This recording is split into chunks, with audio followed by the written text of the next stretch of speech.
In Health Coaching and Beyond, Tim and I aim to mix up conversations between the two of us, chewing over hot topics, latest news and emerging ideas, but also bringing you conversations with thought leaders and people we admire in the field of health coaching and beyond. This week, I'm absolutely delighted to be joined by Darcy Parry. She was a presenter at our recent Care Coordinator conference, and she's a true champion of this new Care Coordinator role, having been in post from the very early days of the role 5 years ago. We cover how this new role is offering something crucial for the NHS to improve care, address inequalities, and take work off other parts of the system. She describes how care coordinators support the most vulnerable, who may have previously suffered in silence or been forgotten. Darcy helpfully distinguishes between other personalised care roles, health coaches, social prescribing link workers, care navigators, but also illustrates how important health coaching skills are across all these roles. It's a role that simply wasn't there before care coordinators came into being, and I think we should celebrate it as a sign that we're building compassionate, personalised care that's enabling and supporting people to grow and maintain their own autonomy and self-worth. I hope you enjoyed Darcy's clarity and enthusiasm as much as I did.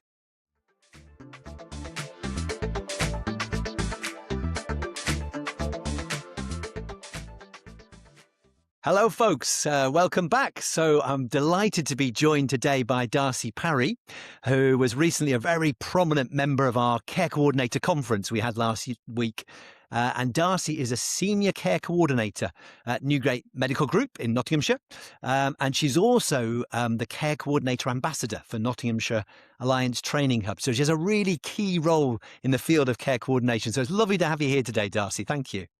Thank you for having me. You've got so much. I mean, it was so great to hear you at the conference. You had so much wealth of knowledge. But I don't know, shall we start with your personal journey? Tell us a little bit about your background and how it was that you came to be a care coordinator. Yeah, sure. So I did actually spend 8 years as a support worker for people with learning disabilities, people with very severe learning disabilities, should I add. So I started my health and social care background in there, did a few MVQs, moved into doing home care, so kind of care coordination, but for a home care company, organising like visits for people that went out and provided care to, you know, your elderly and your vulnerable. COVID hit and I started to look for something a bit more local because it was quite a while away that I did it. And then the job just came up for care coordination. It was kind of similar to what I already did, but obviously a more clinical setting. So that's how I got into it. Yeah, so I started in 2020 as a care coordinator when the role was not defined realistically at all. It was brand new kind of thing to personalised care. Started there just basically on the background doing medication reviews, booking everybody in for those when they needed them, organising blood pressures, and then it's just evolved as we've gone on over the last 5 years. We've expanded massively, so I've gone on to take on quite a lot for the surgery, so learning disabilities, mental illness, multiple disadvantages, care homes, a lot of community support, so kind of like working with different providers in the community that can help our patients, like local gyms, health and wellbeing hubs, cancer hubs, those sort of things, to try and collaborate to bring healthcare. So it's really evolved. I mean, personally at work, we've evolved into a team of 6, so we cover a lot, considering it was just me at first doing medication reviews in the background. So 6 care coordinators. Yes, 6 care coordinators, all based on different cohorts of patients. So we cover a lot of people, but we are a single practice PCN. So we do have 32,000 patients, I think it is, all under one roof. So it's a really, really big doctor's surgery. Fab. So you've been right there from the start, sort of 5.5, 6 years in your job as a care coordinator now. And you're now the team leader of a group of 6? Yes. Fabulous. And you've got this ambassador role as well. So you really do champion the role. You're a great person to speak to about this, Darcy. Yeah. So tell us, there's a little bit of confusion there about what a care coordinator is. And as you've identified, it's evolved a bit over the last 5 years, isn't it? What would you say in an ideal world is the role of a care coordinator? The idea of a care coordinator is just to make people's journey within, in my experience, primary care a lot more understandable and a lot more personalised. So depending on what cohort somebody takes on, for instance, myself with mental health, I can be a point of contact for anybody who's on my mental health register to get updates on different referrals and things like that they need. They can call me for obviously ad hoc reviews, any support that they need realistically that's not an on the day appointment, because that's one thing that gets confused quite a lot. Mm. The borderline between kind of reception and care navigation and care coordination. So we're Yes. not necessarily there for the on the day urgent requests, but anything that's kind of like supporting their journey with their mental health, we can be there to kind of like advocate for and support with. So I think the whole thing to do with care coordination is it's specific to each care coordinator, because everyone works different. Every single primary care network is different, whether it's how many patients they have, or whether it's how much time they have, or how many care coordinators realistically have that can actually support the patient. So it's just about working with what you've got, working with your primary care network to obviously determine what they need from care coordinators, because it's normally around the business and what the business needs are. And to be honest, meeting targets, but it's all about defining that care within meeting them targets and personalising it and trying to encourage people to be as independent as possible within their own care with your support to guide them through it. But that can be with anything. It can be with cancer care, it can be with weight management, it can be pharmacy support, vaccinations, long-term conditions, diabetes, asthma, the list goes on. It can literally Mm. be anything. That must be really tricky. I mean, as you've Mm. identified, it's a brand new role, isn't it, in the NHS? It started, like you say, you were really at the start there in 2020, wasn't it? Just came on the back of the 2019 last plan. I know there's around 3,000 care coordinators Yeah. across the NHS now, many in primary care, some in hospitals as well, doing this. But as you say, it's a very varied job. Often the care coordinators have to adapt to the local team that's leading them and asking them to do jobs. But at the same time, you're trying to hold this role of being there for the patients, being there it's sort of for people with long-term conditions where you're not just solving day-to-day access problems. You're there to help them in the background navigate their journey and build that trusted relationship, right? hmm Yeah. Yeah. So it's, like I said, it's all about defining it. It's all about seeing what cohorts patient you've got, seeing how many people you've got to deal with. Like, for example, again, myself, I care home residents, we've got almost 600 really, between like the general care homes and the respite and the learning disability care homes. It's a big cohort. So personalisation isn't always that easy. It's about Mm. working with what you've got to be able to make it as personal as possible. I like that. And so, because we all talk about personalized care, don't we? But I think a lot of the time, although we think we all do it all the time, we're not really sure exactly how to put it into action. And I loved what you said there about enabling people to take as active a role as possible. I think you said, didn't you? To be Yeah. as involved as they can. Is that key for you? It is key, particularly working in such a large primary care network. It's kind of about supporting those patients the best that you can. And like I say, being a contact for them, being there to support them, being there really as an ease of access and somebody to kind of mentor them through their healthcare journey of whatever that healthcare need is. But Mm. at the same point, it is about enabling them to have the confidence to deal with their own skills, or, have the confidence to identify where they need to go, what they need to do. It's hand holding with a view to let go in a I way, like that. not Yeah, no, entirely that's let go. It's not like I've let go of your hand, you're on your own, that's it. Don't contact me again. It's letting go as you'd let your child go and they go and play for a bit and then they come back. It's that kind of thing, just yeah. creating that independence for somebody and giving them that extra knowledge around their healthcare needs to be able to, in a way, self-manage as best that they can. Yes, I love that. I know at the asset-based community development, Cormac Russell, doesn't he, talks about leading, walking backwards. Helping people to Yes. be as resourceful as they possibly can. It's a really key part of health coaching, that, isn't it? You've really nailed it with that. And I mean, this is new, isn't it? What happened to people before when they didn't have this sort of support? And I suppose the other side of that is, what are you seeing now that you're able to offer this support? What happens to people when they're supported by a care coordinator? So, I mean, before this job was in place, it was kind of just not there in a way. Where people had contacts within GP surgeries. Some people tend to, if they do have a health need that requires them to be here quite a lot, they will get friendly with certain receptionists or certain clinicians and things. But unless given that opportunity, it's difficult to actually get there. That's what the care coordinator is. It's to bridge that gap in between, obviously, them having the established familiarity with the staff and the people that are dealing with them, as opposed to coming into it new. Specifically, people like new cancer referrals, like it must be so frightening. And then obviously to be put in the midst of your GP surgery and not know who you're dealing with, who they are, to have a care coordinator, it's somebody to kind of base your information from and kind of create that rapport so that you're more comfortable with not only the people, but the setting, everything to do with the clinical side of it. It's that kind of rapport that you try and build with them. And now it's just, I just personally think it's great to have care coordinators in place because they are a support role, they are a borderline clinical role. So they're there to be there. I think that's the best way to put it, just there to be there to listen and to support them the best we can. Yeah, it definitely plays into that personalised care ambition of the Mm. NHS, doesn't it? And have you Yeah. seen, how have you seen people respond to this? If they didn't have it before, how do they respond with you and your team then? Completely depends on every single individual that you speak to.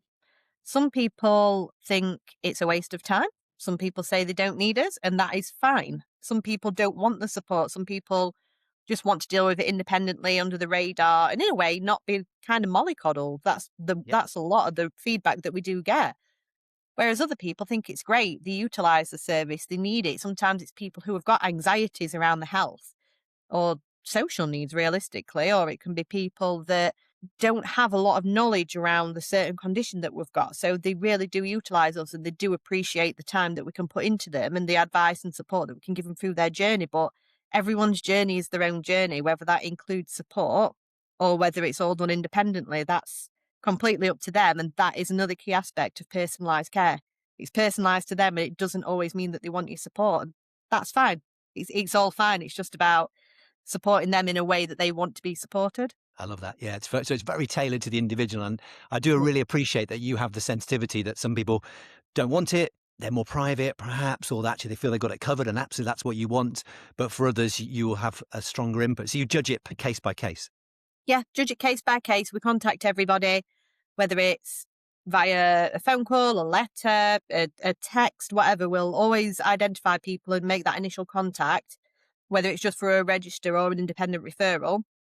But if they wish to decline that, absolutely fine. It's just dependent on the individual.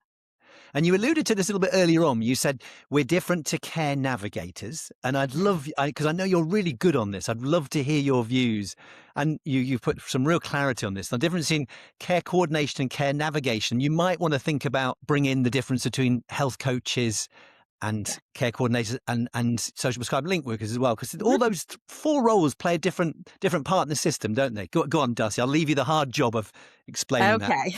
So, your big one is care coordination and care navigation. They are massively kind of used as each other within primary care, and they're actually very different roles.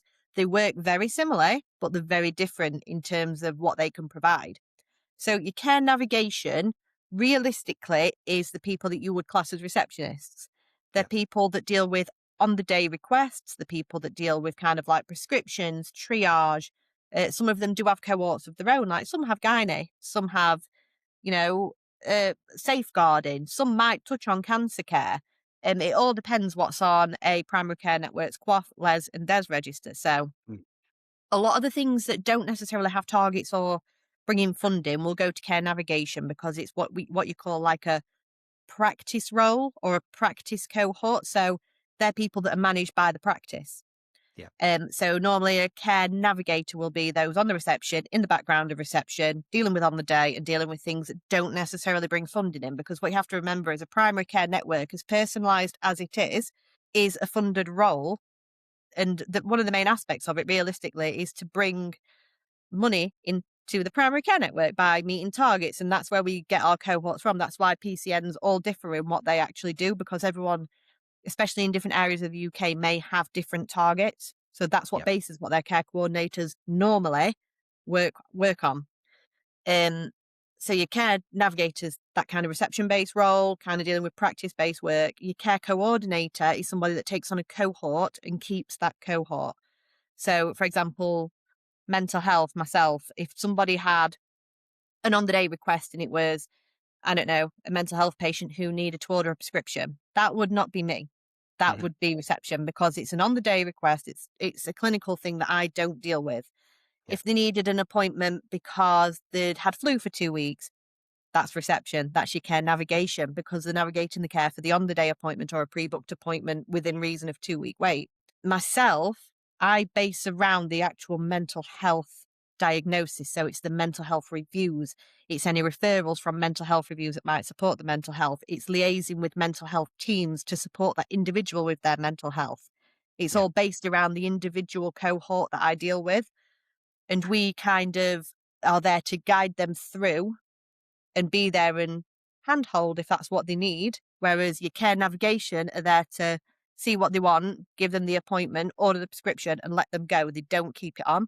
And that's Gotcha. the difference. That is it. But we are confused because navigation and coordination, quite similar things, but in the Yes. terms of primary care, they're rather different. So you've Um explained that beautifully. If I can yeah, just make sure I've got it. So yeah. care navigation, sort of more on the day around flow at the front door of primary care, Mhm. as opposed to care coordination where you've got a caseload, you build up a longer term relationship with people, there's a bit more depth to it, you perhaps have more time with people, and you're helping people to navigate the whole system long term with all the Yes. complexities of health and social and self-care and those sorts of things. But they often get interplayed, and I think sometimes practices do use care coordinators as care navigators, don't they? Do you see that happening? Oh, all the time. All the time. It goes on specific needs of the primary care network or the individual surgeries that they work in. Yeah. And there is that misinterpretation a lot. And it's understandable realistically because the roles sound very similar. And because the care coordination actual job description is rather vague because they can fall into any cohort and we all work differently, it can sometimes kind of like just default straight into care Yeah. navigation when it can actually be utilized to be a lot more personalized and be a lot more beneficial for both the patients and the business. But it's Yeah. just how Yeah. people take it. Like it, and they're both really important roles, aren't they? With sort of Oh, yeah. sometimes overlapping, but different skill sets and different functions. So let's turn to a lot of the stuff you've described already sounds very much to me like you're using health coaching skills, and indeed I know care coordinators do often get trained in health coaching, don't they, to have as one of the strings to their Yeah. bow.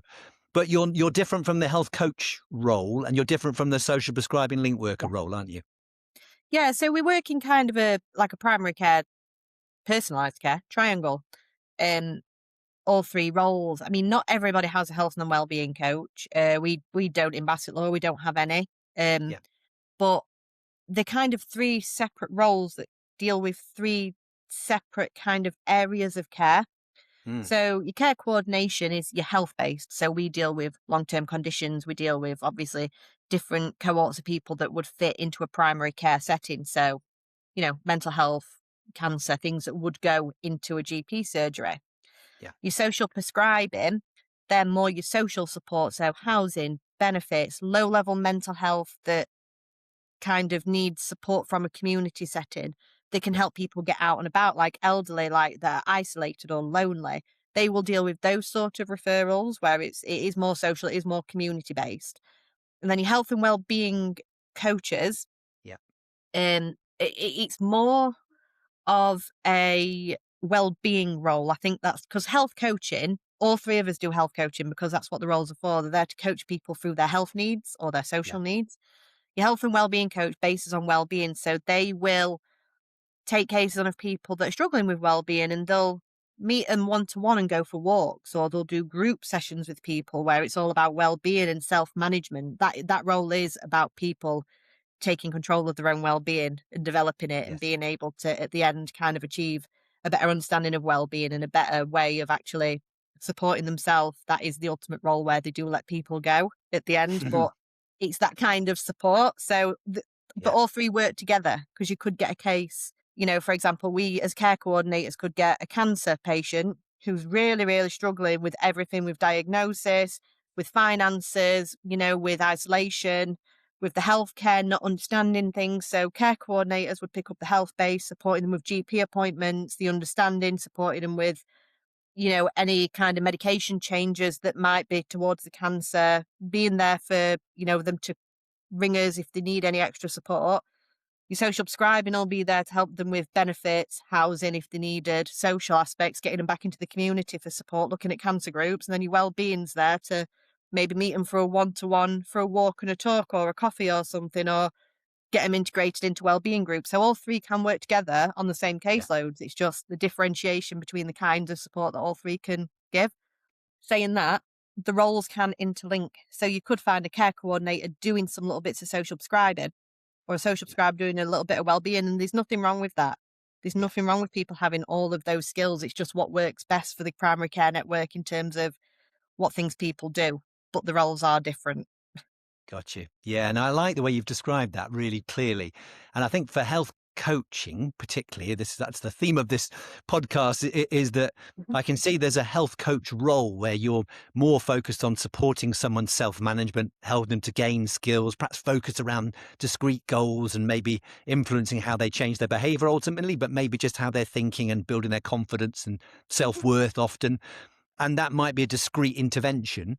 Whereas it sounds to me like you all use health coaching skills. So there's a mhm, health coach role, uh, but you all use those health coaching skills of building people's kind of ability to take as much lead as they can. As you say, you're holding their hands, but you're letting go of their hands as often as you can and helping them to be as autonomous and in control as they can be. mhm. Yeah, we all do coach. That's kind of like one of the main aspects of the role. So we're care coordinators are coaching people through their healthcare journey. We're trying to create that independence. We're coaching their skills in dealing with their own conditions and, managing their own issues or, seeking support, managing confidence, kind of like Yeah. coaching them into developing confidence and reducing anxieties around healthcare, that sort of thing. So we all Yeah. coach. We're all actively trying to develop people and support them to be as independent as possible. Yeah, I could just feel your enthusiasm for the role, Darcy. I love it, and you've stayed there so long, and you've led the team as a testament to that.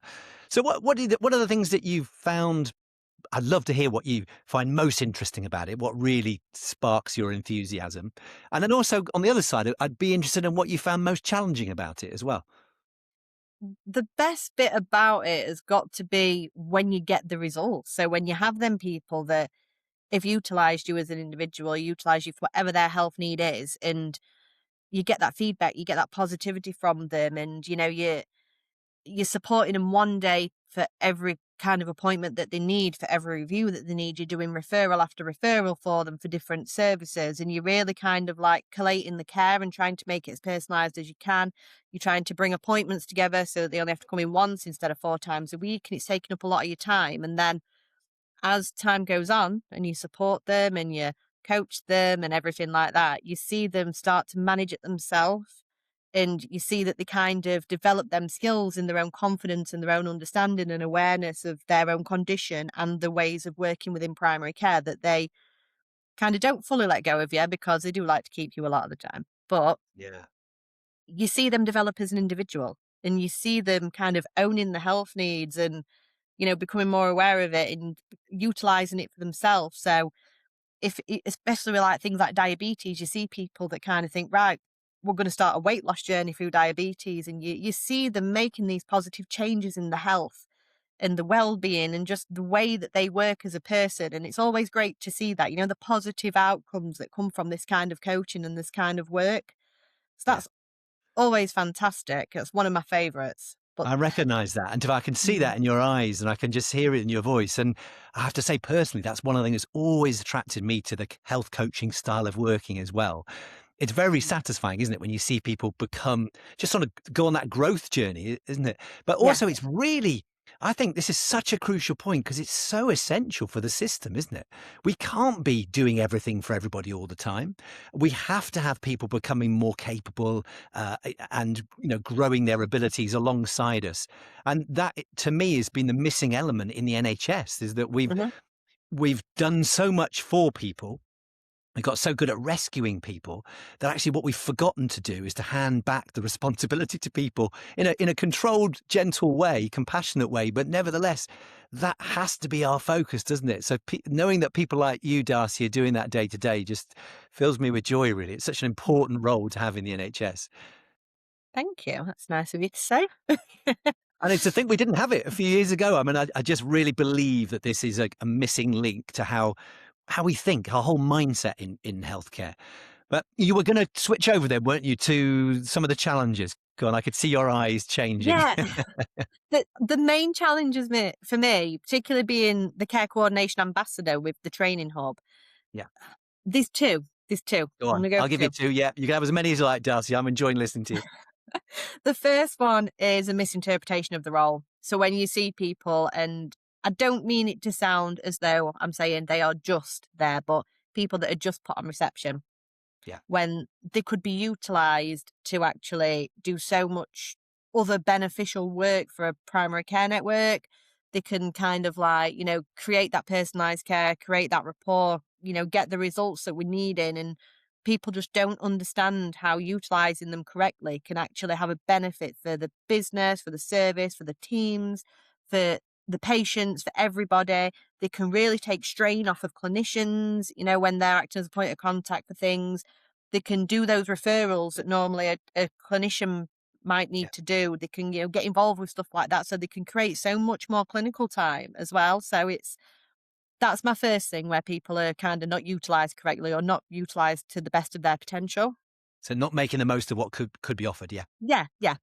The other one is the training aspect of it. So obviously from the training hub, it's quite frustrating because a lot of people don't understand the mandatory training requirements for care coordinators, and they're overlooked. And they're so beneficial with developing skills when someone first comes into care coordination, around kind of like your personalised care and support planning, which is vital for care home patients, learning disability patients, those care plans that can really integrate personalised care within all the care that they get within primary care, but also give them the opportunity to voice their opinions, the about me's and things like that. So it's on the clinical record.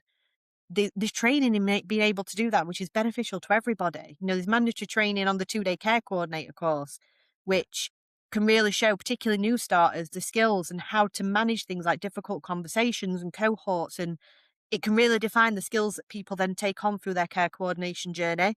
But a lot of people just don't do it when they really, really should. So that's mm, another really, really challenging thing, because I'm targeting it, but yeah. people just still aren't uptaking it. They don't understand that it is mandatory, and it's so beneficial for the care coordinators to actually develop them skills. So Yeah. it's just a little niggle.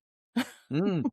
Yeah, if you're going to do a tricky job like this, make sure you're well prepared for it. And I Yeah. suppose the same goes in for support as well. I know you supervise your team, don't you? And Mhm. I've heard people say that that's a bit of a concern because you have more time with people. Very often you are exposed to some quite harrowing stories. And we were both on this conference just recently, which we might come to in a second. But Mm. I even in that I heard people talking about really horrific stories that they have to hold and field with people.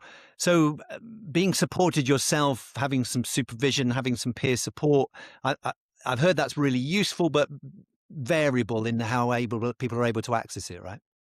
Yeah, it's massively variable, and it's another thing that just goes on how the actual primary care network that each individual works for. It's with supervision, particularly annual appraisals regarding, your Yeah. training and development needs. I actually run them for my team. So I Right. do everybody's appraisal because I'm there firsthand. I know what they deal with. Yeah. I'm there to support them. So we're lucky in a way that I've been put in a position where I can maintain these appraisals. Our practice and PCN manager is so supportive. She's fantastic. She, she really takes the time out for the staff, not just our team, all staff within the surgery. She's absolutely brilliant at obviously your appraisals and your supervisions and stuff like that.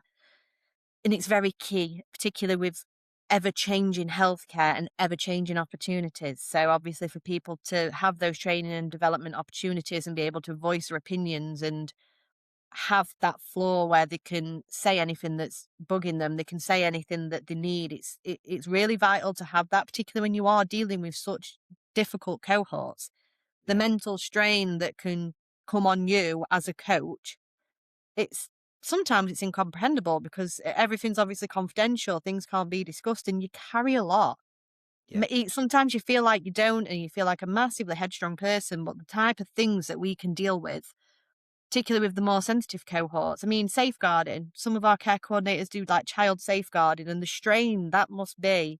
I don't personally deal with it, but I know how harrowing it can be to deal daily with, with abuse, and deal with kind of like neglect, and then dealing with people with mental health needs and people that are going through trauma and health related trauma, cancer, all that sort of Yeah. stuff. Yeah. It's heavy. It is very, very heavy on a person. So the supervision, it's so important. It's so, so important. But again, it just goes on how supportive the actual primary care network is, which unfortunately in some circumstances it's not. But again, that goes on to the misunderstanding of the role and the needs of that role. Yeah. Yeah. So it's Well, I hope people hearing you, Darcy, will appreciate how important that is. You articulate that really clearly, and I think it's underplayed, isn't it? How we look after each other, how we look after our workforce completely is just so important, isn't it? And we undervalue that to keep people fresh, to keep people compassionate,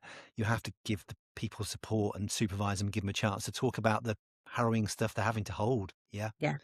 So yeah, just before we finish, I can't. We had that lovely conference. You spoke at it. You spoke beautifully. We had 125 care coordinators came along, and what really struck me, we did some ranking of different things, didn't we? Is that we got really strong feedback from people that they would recommend their job to someone like them. Mhm. Obviously, it tends to attract the enthusiastic ones, didn't we? But we had, like I say, over 100 coaches there, healthcare coordinators, and I think the average was like 95% they'd recommend their job, and it was sort of average of sort of high 80s that people found their job meaningful. A Yeah. little bit lower about how manageable it was, around about the sort of late 70s, but still quite high. So there's clearly a lot of enthusiasm for this job. People who are doing it love it. I can see you love it. So I don't know, any reflections from that conference yourself? I think it was highly educational, to be honest, particularly for me, because it was seeing people working in the role regionally. It was seeing people from across the UK, whereas I'm just used to how Nottingham works, Yeah, Nottingham and Bassett Law.